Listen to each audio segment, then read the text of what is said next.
Hi, welcome to our virtual open evening here at One tonight. Normally we'd be showing you around the building with enthusiastic current students, telling you all about the courses and showing you around the actual classrooms that you'll be learning in. But you're stuck tonight with just a PowerPoint and me talking to you, so do bear with me.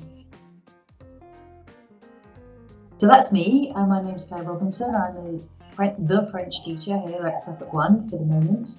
I also teach at the moment Italian and Spanish to a very small number of students who are capable because they're native speakers or they have a very strong background in the language of tackling the A-level without a full timetable of lessons. But next year we'll also be offering Spanish fully as a timetabled subject with a new person who will be a Spanish teacher. So welcome. That's my email address on that slide. I'll show you it again at the end. If you do have any questions that you think of afterwards, or you just want to know a bit more, just email me. So at the moment you can study French at One, and from next September, when current year 11s will be coming here, it will be offered, Spanish will be offered as a full A-level alongside French, which is brilliant. I think it's so important that students have the opportunity to study the languages that they're doing for GCSE, and it's been shown that we haven't been able to offer Spanish fully till now, but we're putting that right. We'll also be seeing the rebirth of our Italian club, which had to be shelved halfway through last year when COVID hit, and we haven't been allowed to restart our lunchtime clubs this year, but we'll be hopefully all back to normal by the time you come in September next year, and offering Italian for complete beginners from scratch, and with the possibility, we'll see how it goes, of actually tackling a qualification like a short course GCSE, something like that. We also have students with us who are native speakers of a wide range of other languages. I think we've got over 30 languages spoken by students in college. Not all those languages offer an A-level that you can take, but this year we've got students taking Italian, Portuguese, as well as Spanish. Italian, Portuguese, Polish, Russian, Turkish, Greek and Chinese A-levels, and we do offer some support with that. We don't offer tuition, but you can use the centre to register with. You can arrange an examiner if there's one needed, an oral examiner, and we can print off materials for you to practice on. So do bear that in mind if you're a speaker of another language, and that we can support you with getting an A-level in that language if one is offered.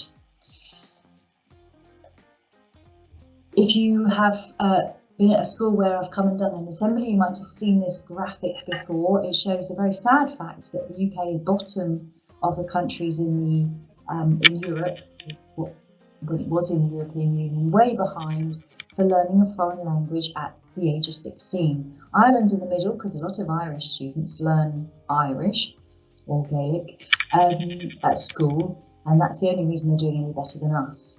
Of course, a lot of those countries that are up there on 100% is because they're learning English. And if you look actually at the graph of countries studying more than one language, 2 or more, at the same age group, the average for the EU is 50%. We're on 5. So we really are way behind in developing those skills in our young people. And if you've been abroad to any of these countries and had the experience that I've had of finding that because of those percentages, they're all very good at speaking English, you might say, so what? Why does it matter? But actually, the fact that we don't grow our own language skills in this country costs our economy. It's estimated in a proper scientific calculated study, £48 billion a year, and that's only going to get worse after Brexit because we still need to trade with countries that speak all these languages. And the way that UK companies have been meeting their needs is by recruiting people from other countries, and now they're less likely to want to come here or stay here, or they may want to come but they may not be qualified to stay. We know this because there's already been a drop in net migration from the countries of the EU to the UK. They're actually at the lowest level for 17 years since the Brexit vote. So we know that we're going to have to develop our own talented linguists in the future to make sure that we don't really fall behind as a result of not having those language skills available in our workforce. You might say, well, that's the economy's problem. I'm interested in my own future. But I do urge you, if so, to look at informedchoices.ac.uk, which is a website set up by the Russell Group universities. If you're thinking of going to university, you should know that the universities still really respect language A-levels as being hard subjects that combine a wide range of skills and knowledge. And this was a snapshot from Informed Choices last year, where you could go in and you say, I know what I'd like to study. I'd like to study history. And then it would say, what subject should I choose for A-level? It's really worth looking at, no matter what you're thinking of studying after sixth form, because it will tell you if there are any subjects that are particularly advised. History gave this result, which was it's usually essential to study history, but all these other subjects could be useful, and all the pinky red ones are all languages. So there are lots of languages you could take as A-level. The universities don't mind if it's your native language. You still have to study really hard for it, because you have to do translation, you have to study texts, and we know that that really prepares people really well for degree level study. So highly recommended as an A-level by all the top universities. Here's a little snapshot of some former students. This is the bit where you normally actually be talking to some of our current and former students about their experiences of learning the language. But I can tell you about Sam, who had already done French GCSE. He learned Italian in sixth form. He actually ended up doing an A-level in Italian in sixth form and went off to Oxford University to study French, and is now a teacher there and is doing some very high-level modern literature research. He was the first person in his family to go to university, and has really made his life out of his study of languages. On the right, you've got Jordan, who didn't go to university, and instead she wanted to get the message across to you that it's a really great passport to an exciting life. She's been crewing on a super yacht ever since she did her A-level in a language, and it was really something on her CV that impressed the employers on these super yachts, and I don't know what she'll do with the rest of her life, but she's having a lot of fun right now. And there are a wide variety of courses and further study and employment that people can go into. We've got students at the moment looking to take up a funded degree in speech and language therapy, for example, which is something there's real demand for in the job market. So lots of things that languages prepare you really well for. Here at One, as I said, you can do French A-level, Spanish A-level from the time when you'll be coming. That's new for us. And we give support for other language A-levels, and we have our Italian club. You will be able to boast at the end of 2 years of having advanced skills in speaking, listening, reading and writing, and that includes translation, which of course is a career in itself. You'll know about a wide range of social and cultural topics. You'll have studied a film and a novel and written essays about them. That's elements of English literature. You will have chosen and conducted an individual research project for your oral, where you will pick something that relates to France and or other French-speaking countries and is a particular interest of yours. So at the moment we've got people doing ones to do with sport, to do with politics, to do with science, lots of great French scientists that you could study. And you present that in your oral exam. And so those research skills that universities and employers know that you will have developed on a French A-level are really highly valued. You have a weekly one-to-one or very small group, 1 to 2 conversation class with me. And that's a brilliant way of really boosting up your speaking skills. And we always have opportunities, apart from this year, where so far we're very limited because of COVID, but the norm is for us to have lots of contact with French people, speakers of French, both within our college, in the local area, and of course abroad. And actually COVID has taught us that we can do that without going anywhere without any air miles, because we can do Zoom calls with people all over the world. And we've done a little bit of that already and looking to do more. But normally there will also be an opportunity to visit France. And there are so many wonderful reasons to visit France, which I'm sure lots of you are aware of, but every year I teach people French A-level who've never been to France, and it's there waiting for you. It's a wonderful country geographically. It has a huge, rich heritage of architecture and the arts. You've got painting, music, literature. There's a wonderful attitude to sport in France. Obviously, they are currently world champions, but they have lots and lots of different sports that people can get into. Obviously, there's the Tour de France as well, lots of winter sports. I have a nice picture of Mont Blanc there. They're also famous, of course, for their food and drink, their fashion, and music and cinema as well. They're world-class producers of many of the arts. So lots of good kind of, I suppose you could say, cultural and lifestyle reasons. On the business side, let's not forget that there are nearly 300 million French speakers around the world, because it is a world language. Most of them are, France is not actually the biggest French speaking country, it's Congo in terms of population, but in terms of economic importance, France, Belgium, Switzerland, Luxembourg, Canada are among the richest countries in the world, and actually two of the G8 countries, which are the 8 countries, or seven or 8 countries with the highest GDP per capita, so well distributed wealth, are both French-speaking countries. That's France and Canada. So it's really important economically, France. You would really, I think, everyone enjoys the range of different themes we study at A-level. There are 6 in the first year and 6 in year year 13, and they range across cultural and social issues that are of general interest to everyone, and other subjects that people study seem to always link into them and really be mutually helpful. Just like at GCSE, you hone 4 skills, les compétences of listening, reading, writing and speaking. There's a heavier emphasis on speaking at A-level. It's actually worth 30% of the exam because of that element of research and cultural and social knowledge that you have to have within the oral exam. There are 3 exams. I'll show you the detail of those in a sec. And you have to study 2 works, these are over, 1 film and 1 book. And this is the place to do it all. So when you look at the topics, we start with, in the first year, with family, technology and how we use the internet, volunteering, music, cinema,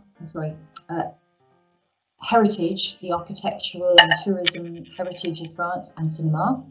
In year 2, we move on to more sort of political and sociological topics that require a little bit more maturity to engage with, like diversity and multiculturalism, marginalisation, social exclusion, crime and the way the justice system works, political engagement, particularly on behalf of young people, and the great French tradition of going on strike and protest marches, and also immigration policy. So very, very topical and important issues that we study there.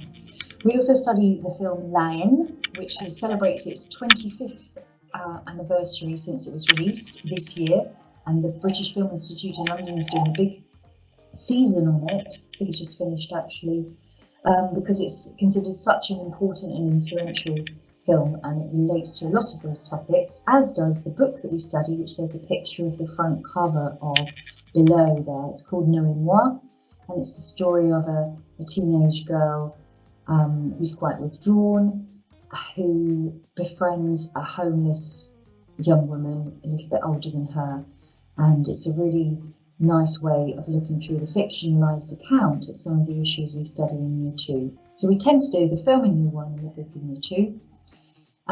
As I said, we usually run a trip. I'll tell you a bit more about that in a minute. And you have this IRP, individual research project, to prepare, where you have to present and discuss your findings from your research to the examiner in the oral exam. We do lots and lots of grammar. I make no apology for that. You really need to understand how the language works. And we also learn vocabulary quite systematically as it relates to each topic as we go along. And you have a one-to-one or one-to-two conversation class each week. So that's how we do it. The exam is made up of 3 papers. The first one is a monster 2.5-hour exam worth 50% of your total grade, where you show all your ability to understand and process the language through listening, reading and translation. Unit 2 is a 2-hour paper where you write 2 essays, one on a film and one on a book. That's worth 20%. And then the speaking, which actually usually happens first, it always happens first. It will be in April or May of your year 13, where you do a card like you did at GCSE. You have 5 minutes to prepare a card. But unlike at GCSE, it's not really a picture, a photo that you're commenting on. It's a short text relating to one of the topics you've studied, which you prepare and then discuss. And then you present your independent research project and have a discussion about that. And that's worth 30% of your total grade. Tends to be the bit that people do best on in the end, the oral. Right now, you might feel like that's not going to be a strength of yours, especially as we know that the GCSEs won't be doing an oral next summer. But don't worry, because the setup we have here with your conversation class every week will get you to the right level. And we do lots of speaking in class as well. In-class discussion, in small group work, and of course the weekly conversation. We really try and tackle everything through the language. Gently to start with, especially the current year 12 had a lot of months off, and so we're being quite gentle with the amount of French we speak in class, but rapidly moving up to more or less all lessons speaking French. We do lots of listening, so exam style listening.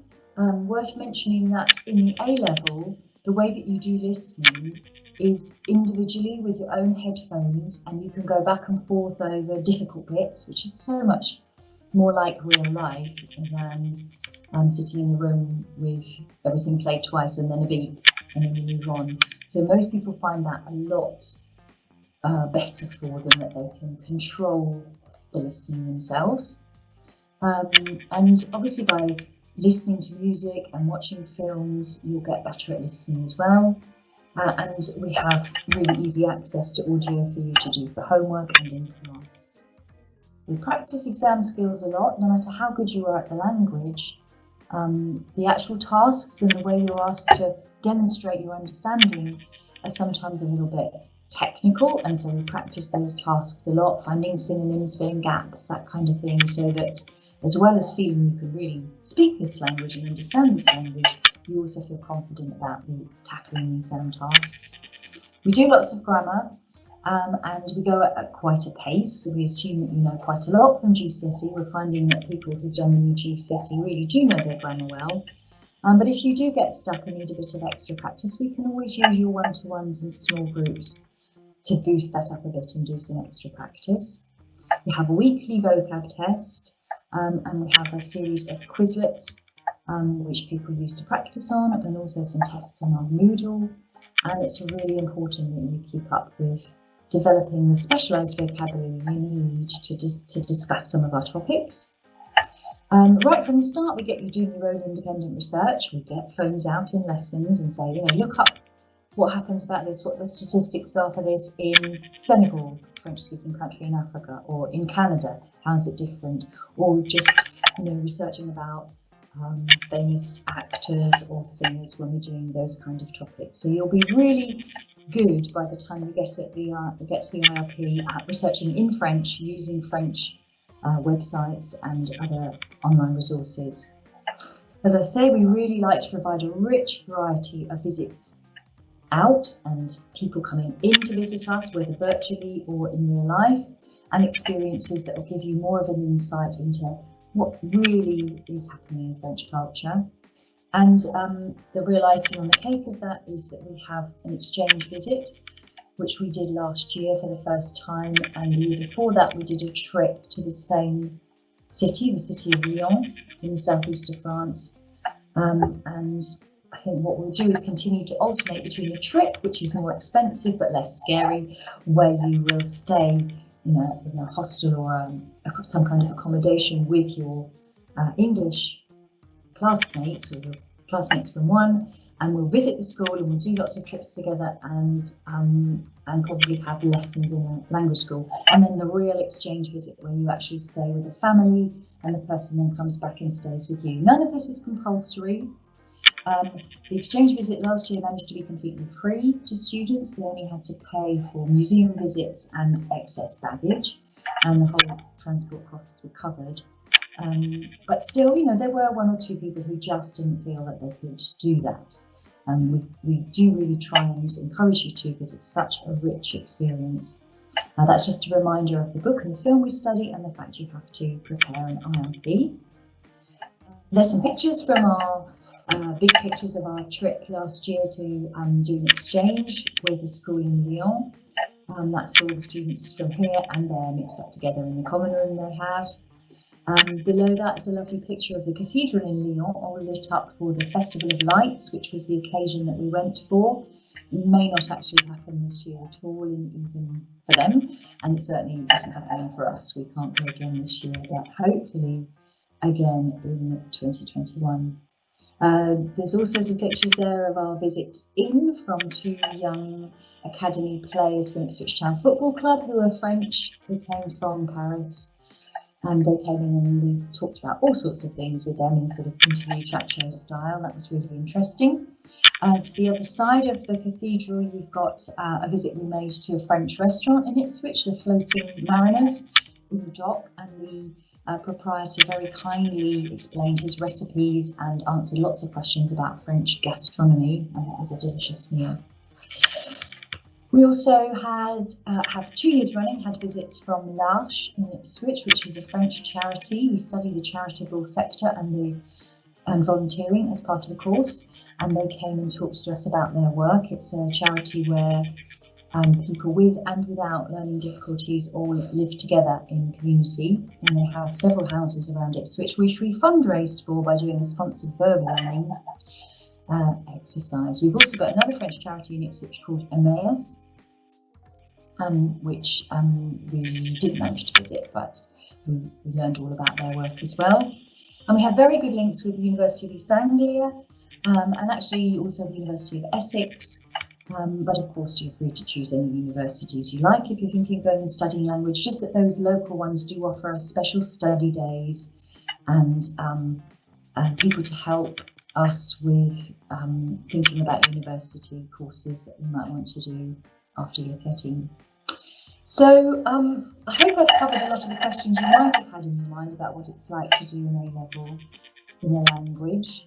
A lot of what I've said also applies to Spanish. The structure of the exams is exactly the same. The skills division is exactly the same. Obviously, the differences are that you do study different topics, ones that are relevant to Spanish, things like the history of dictatorships, a lot of very specific topics to do with Latin American Spanish, and you study a book and a film, but obviously different ones in Spanish. And so if you're thinking, is it for me? I'd say it's only for you if you're going to get a good grade at GCSE. We say a 6 is the minimum, although we are always prepared to talk to people if they've got special circumstances that have made that difficult. We've actually got 2 students studying this year with us who didn't sit a GCSE at all, but have a strong background and they were able to demonstrate that to us. So if that's you, talk to us.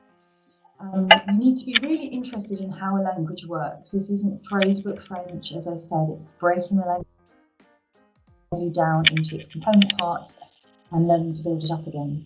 You need to really believe in good communication. It matters that you are clear and accurate and that you listen well, because communication is about listening too. And it's certainly a way of demonstrating that skill to future employers. You can communicate with people who don't even speak your language. It makes you much more aware as well of the issues involved in speaking English to people whose native language it isn't. You need to be outward looking, adventurous and curious about the world and have an open mind to different things. If you think, ooh, I don't like French people or France because they eat snails. Well, maybe it's not for you. No one's going to make you eat snails, by the way. You need to be interested in a lot of the social issues and cultural expressions of a society that we study. Again, music, sometimes we go, oh, it's not my kind of music. Yeah, but it's still interesting to look at the different ways in which people do produce music in different countries. It is hard work, it's a hard A-level, that's why it's respected so much by the universities. And you do need to put the work in. We say 2 to 3 hours a week of work outside the classroom. But of course, that's not all writing, and reading. It's a lot of learning, researching, practicing, that kind of thing. And sometimes just watching a film or listening to some music. But because so much of that happens outside the classroom, you do need to be prepared to take responsibility. You're not exactly spoon-fed in a language A-level. Plenty going on in the classroom to help you, but you need to do stuff yourself.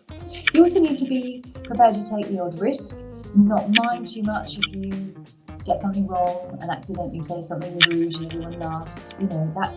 That's normal. That's what children do when they learn their own language, and we're kind of going back to that as language learners, and I need to have a sense of humour about it. So that's all I've got to say.